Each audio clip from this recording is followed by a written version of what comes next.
Hello everybody, আপনারা সবাই কেমন আছেন? আশা করি আপনারা সবাই ভালো আছেন। আজকে জানবো আমরা diploma in nursing science and midwifery 3 ইয়ার্সের কোর্সটা এখানে মোটামুটি কীরকম খরচ হতে পারে।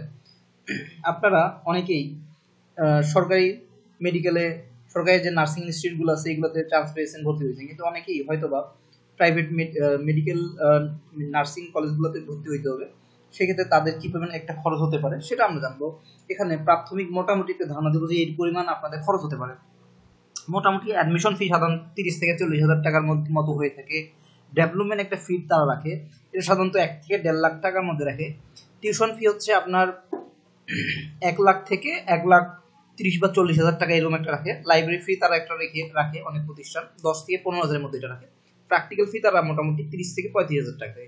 এটা মোটামুটি বলা যেতে পারে আপনাদের যারা প্রাইভেটে নার্সিং ডিপ্লোমা এবং ডিপ্লোমা নার্সিং সায়েন্স এন্ড মিডওয়াইফারিতে ভর্তি হতে যাচ্ছেন তাদের মোটামুটি আশা করা যায় খরচ আপনার 3 থেকে 3.5 লাখ টাকার মধ্যে হয়ে যাবে। তো আপনারা যারা নার্সিং ভর্তি হইতে চাচ্ছেন দ্রুত ভর্তি হয়ে যান এবং এর রিলেটেড আরও বিভিন্ন ইনফরমেশন পেতে আমার ভিডিওটিকে কমেন্ট করবেন এবং কি ভিডিও চাচ্ছেন সেটা আমাকে জানাবেন। সেই অনুযায়ী আমি নতুন নতুন ভিডিও তৈরি করে আপনাদের দিব এবং আমার চ্যানেলকে আপনারা অবশ্যই সাবস্ক্রাইব করবেন এবং শেয়ার করে দেবেন। ধন্যবাদ সবাই, ভালো থাকবেন।